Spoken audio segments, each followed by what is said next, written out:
আসসালামু আলাইকুম দর্শক। আজকে বর্ষণ আর আমি একটা প্রোগ্রামে এসেছি।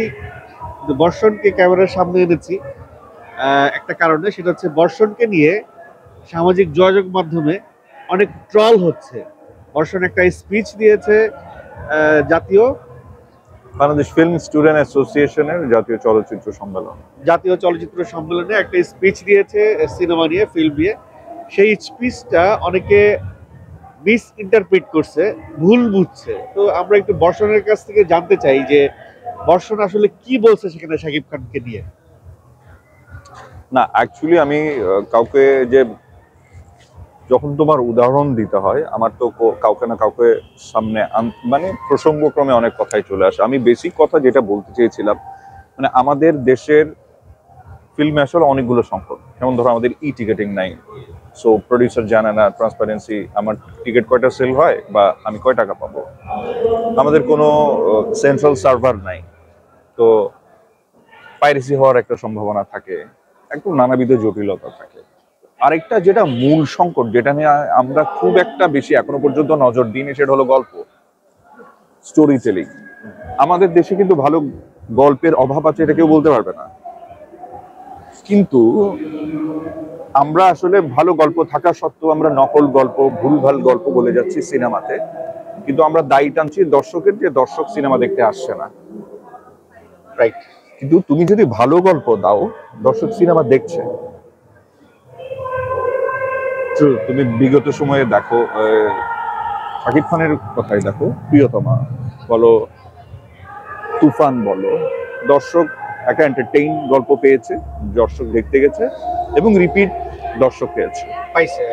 বা ফিল্মের ক্ষেত্রে তুমি যদি রিপিট অডিয়েন্স না পাও, ওই ফিল্ম আসলে হিট করার। হাওয়াও পাইছে, পরানো পাইছে। এক্স্যাক্টলি, হাওয়া বলো, পরাণ বলো, রিপিট অডিয়েন্স যখন দেখতে থাকে তখন এটা হিট করে। একবার দেখলাম, দেখে এসে আমি মন্তব্য করলাম না ছবিটা ভালো হয়নি, তখন আমি আরো 10 জনকে উৎসাহিত করি না। সাধারণ দর্শকদের বেলায় একজন দর্শক দেখে এসে সে ফিল করে যে গল্পটা তার ভালো লাগছে, আরো 10 জনকে বলে। এভাবে মুখে মুখে আসলে গল্প, ফিল্মের তোমার প্রমোশন হয়। ওই দর্শক যখন বারবার দেখতে থাকে, ওই ছবি হিট হয়। আমি যেটা বলতে চেয়েছি সেটা হলো, আমাদের গল্প বলার মধ্যে একটা সংকট আছে। আমাদের দেশে কোনো স্ক্রিন প্লে রাইটিং এর কোনো ল্যাব নাই। একসময় যারা খুব ভালো স্ক্রিন প্লে লিখতো, ওনারা সেলফ টট, নিজে চর্চা করে করে লিখেছে। কিন্তু এখন বিশ্বব্যাপী গল্প বলার ধরন চেঞ্জ হয়ে গেছে। তুমি দেখো, এখন তুমি হাতের কাছে নেটফ্লিক্স দেখছো, তুমি অ্যামাজন প্রাইম দেখছো, এবং গল্প সংকটে ধরো বলিউড ইন্ডাস্ট্রিও আছে, কিন্তু ধরো মালায়ালাম, তেলেগু, তামিল, এরাও অন্যভাবে গল্প বলছে। তো ওই গল্প সংকটের ওই জায়গাটা থেকে আমি একটা কথা বলেছি যে, আপনি যখন স্টার কাস্ট করেন, আপনার গল্প যদি ঠিকঠাক না থাকে, আপনার নির্মাণ যদি ঠিকঠাক না থাকে, আপনার স্টোরি টেলিং এ যদি ঝামেলা থাকে, তাহলে আপনি যত স্টার কাস্টই করেন, আপনি অডিয়েন্সকে অ্যাকচুয়ালি টানতে পারবেন না। অডিয়েন্স যদি হলে না যায়, তাইলে প্রডিউসার ওখান থেকে টাকাটা ব্যাক পাবে না। এটা হলো আমার সিম্পল একটা কথা। আমার গল্প বলার জন্য, গল্প বলিয়ের জন্য, আমার রাইটিং স্কিল ডেভেলপমেন্টের জন্য আমাদের একটা স্ক্রিন প্লে রাইটিং এর জন্য ল্যাব দরকার, ভালো স্ক্রিন প্লে রাইটার দরকার, যেটার সংকটের মধ্যে আমরা আছি। তোমার আমি আরেকটু ডিটেল বলি। তুমি যে বলছো যে দরদ সিনেমাটা ওইভাবে শাকিব খানের দরদটা আমি প্রসঙ্গক্রমে এনেছি এই কারণে, রেফারেন্সটা, কারণ শাকিব খান তো প্রমাণিত একজন সুপারস্টার। হ্যাঁ, ওনার অভিনয় বলো, ওনার জেস্টার, পোস্টার, কমার্শিয়াল ভ্যালু, সব ক্ষেত্রে উনি বাংলাদেশের একটা স্ট্যান্ডার্ড। তো স্ট্যান্ডার্ড যখন ভালো গল্পকে যদি তুমি ওনাকে দিতে না পারো, তাহলে এটা ওনার দোষ না। আমাদের স্টোরি টেলার বলো, যারা নির্মাতা বলো, ওনাদের ব্যর্থতা, আমরা ওনাকে ভালো গল্প দিতে পারছি না। তুমি সেটা আমাদের দেশে বাদ দাও, তুমি যদি ধরো আমরা বলিউডকেই ধরো, ওখানে তুমি যতই শাহরুখ খানকে নাও বা যতই সুপারস্টার সালমান খানকে নাও, গল্প সংকটের কারণে ওদের ছবিও কিন্তু অনেক সময় ফেল করে। তুমি যেটা বুঝাইতে চাইছো যে শাকিব খানের সিনেমা দরদ না চলার পেছনে, মানে ওইভাবে না চলার পেছনে, যেভাবে তুফান চলছে, যেভাবে প্রিয়তমা চলছে, ওইভাবে না চলার পেছনে মূল সংকটটা হচ্ছে স্ক্রিপ্টিংটা দুর্বল। চিত্রনাট্য দুর্বল, চিত্রনাট্য দুর্বল, অনেক নকল জিনিস, নকলের অভিযোগ অনেক আছে, কিছু ইম্পোজ করা আছে, এবং গল্পটা আসলে স্টোরি টেলিংটা ঠিক স্টোরি টেলিং ঠিক নাই, মানে নির্মাণ জটিলতা, নির্মাণ ত্রুটি এবং এই জাতীয় কারণে দর্শক টানতে পারে নাই। এক্স্যাক্টলি।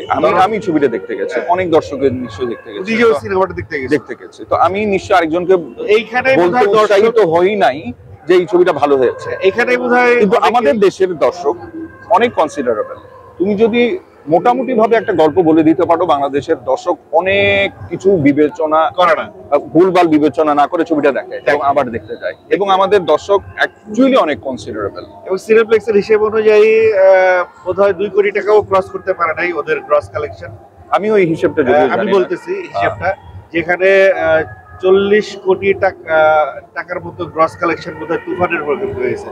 40 কোটি আর 2 কোটি আকাশ পাতাল তফাৎ। এখানে বোঝা যাচ্ছে যে শাকিব খান হইলেও তাকে গল্প ভালো দিতে হবে, তার মেকিং ভালো দিতে হবে, তাকে ওই প্রোডাক্টটা, বিষয়টা তুমি এটা বুঝাইতে চাইছো। এক্স্যাক্টলি।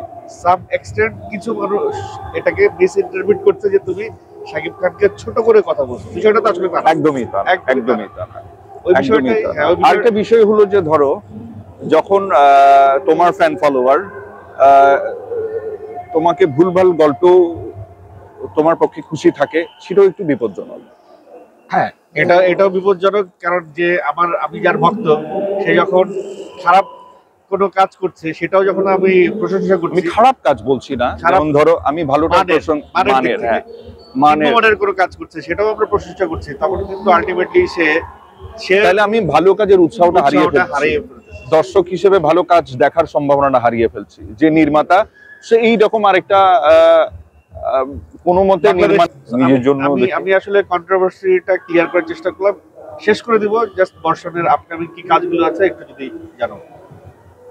আমার আপকামিং শুটিং শেষ করা আছে যাপিত জীবন, এটা তোমার পিরিয়ডিক্যাল একটা ফিল্ম, 47 থেকে 52 সময়ের মধ্যে। আর একটা 71 নিয়ে 71 করতলে ছিন্ন মাথা, ওটাও পিরিয়ডিক্যাল একটা ফিল্ম শেষ করা আছে। থ্যাংক ইউ বর্ষণ।